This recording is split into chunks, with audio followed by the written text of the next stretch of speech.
Philippe, on va faire un bilan de la première journée de ce Festival du Galop. Vous êtes satisfait? Bah oui, satisfait, puisque sur le plan premium, sur le plan national, on fait plus 12%, ce qui est quand même un joli résultat. Et sur le PMH, avec un petit peu de monde, avec une reprise du public qui revient petit à petit sur les hippodromes, on est à peu près sur les mêmes bases que l'année dernière. Beaucoup de partants par contre, beaucoup de partants, plus de partants que l'année dernière. Et donc voilà, un festival qui fonctionne bien. Et une piste parfaite. Une piste parfaite, mais une piste qu'on a travaillée, à l'intersaison et en fin d'année dernière, qui a été entièrement refaite, revue, corrigée, et qui aujourd'hui donne entière satisfaction aux professionnels. Alors on va parler de la soirée de gala, mercredi. Oui, on va parler de la soirée de gala de mercredi. Alors bon, c'est vrai que malheureusement dans le cas avec ce que la France vit à l'heure actuelle, enfin le monde entier, c'est un petit peu compliqué d'avoir quelque chose qui soit aussi festif qu'avant, mais on va essayer de faire quelque chose d'aussi festif qu'avant, mais différent d'avant. Justement, à quoi le public peut s'attendre? Le public peut s'attendre à un spectacle. Vous savez, moi j'ai toujours eu une politique ici pour animer l'intercourse, qui parfois est un petit peu long.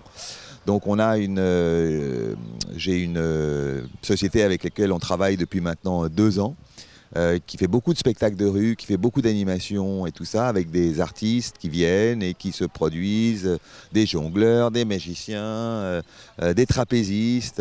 Moi, j'avais gardé un grand souvenir un jour en allant à Vegas, d'un casino qui s'appelle le Circus Circus. Et le Circus Circus, pendant que les gens jouent, vous avez des trapézistes qui sont au-dessus, il y a des gens sur des funambules, etc., etc.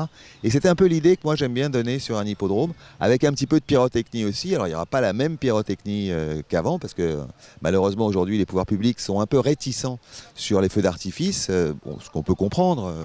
Mais il faut aussi que les gens et les Français prennent leurs responsabilités. Si je veux aller voir un spectacle, je mets un masque. Et je me débrouille pour ne pas être les uns sur les autres. Mais bon, pour l'instant, les pouvoirs publics sont réticents. Donc le feu d'artifice, on va peut-être l'oublier pour cette année. Mais il y aura d'autres choses et il y aura pas mal de surprises. Et justement, est-ce qu'il y aura d'autres nouveautés durant la saison? Oui, il y aura d'autres nouveautés. Le feu d'artifice, j'en tirerai un dans l'année, ça c'est clair. Alors est-ce que je le tirerai avec la ville? Peut-être qu'on fera quelque chose de plus gros et de plus important au moment où on pourra effectivement offrir aux Vichysois et aux Vichysoises et aux gens alentours un très beau feu d'artifice. On verra ce qu'on fera. Après, sur l'année, déjà, il faut qu'on espère... Véritablement, il faut qu'on espère aujourd'hui pouvoir garder du public jusqu'à la fin et jusqu'au bout de l'année. C'est quand même pas compliqué aujourd'hui de porter un masque, de se laver les mains. Et si les gens portent un masque, se lavent les mains, normalement l'épidémie, je dis pas ne reprendra pas, mais en tous les cas, on arrivera sûrement à avoir quelque chose d'étal et de square. Donc voilà, c'est aussi aux gens un peu de prendre leurs responsabilités aujourd'hui et de faire ce qu'il faut pour que ça reparte pas comme en début d'année. Dernière question, votre regard sur la hausse des enjeux en général? Le regard sur la hausse des enjeux, il n'est pas très compliqué à faire quelque part aujourd'hui. À part le grattage et l'euro-million d'un côté, de notre côté, sur le spectacle et sur le jeu, sur le vivant, quelque part, il n'y a que les courses. Sur les jeux en direct, il n'y a que les courses. Le football, il n'y en a pas pour l'instant. Et les autres sports, il n'y en a pas non plus. Donc aujourd'hui, il est certain, et je pense, que le parieur qui avant jouait des deux côtés, pour l'instant ne joue que d'un seul côté et joue sur les courses. C'est un avantage que nous avons et qu'il va falloir essayer de perdurer et de conserver jusqu'à la fin de l'année. Alors on va voir quand le foot va reprendre, effectivement, quand la saison va reprendre. Est-ce que les parieurs qui ont été plutôt assez contents, parce que les gens, c'est quand même extraordinaire de voir que les courses sont reparties et sont plutôt très bien reparties. Ça veut dire qu'on a une base de clients fidèles qui sont là, qui nous suivent et qui aiment les courses quelque part. Et puis d'autres gens qui ont découvert. Il faut qu'on arrive à conserver ces gens qui ont découvert les courses et qui sont venus sur notre sport. Ça, c'est le rôle du PMU aussi, de faire tout pour que ces gens-là restent et continuent à jouer avec nous. Qu'est-ce qu'on peut vous souhaiter en tant que président?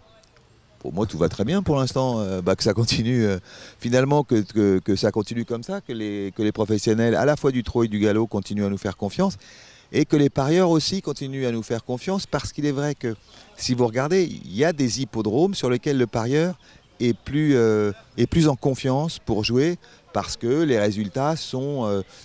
des résultats de favoris qui sont là à l'arrivée et avec les installations que nous avons aujourd'hui. Et c'est pour ça que moi j'insiste beaucoup sur le fait que les pistes soient les plus parfaites possibles, parce que plus une piste est parfaite, plus vous aurez et vous offrez en tous les cas aux animaux et aux chevaux qui viennent de la tranquillité, aussi du bien-être animal et la possibilité de faire des résultats sur ces pistes. Merci. Merci.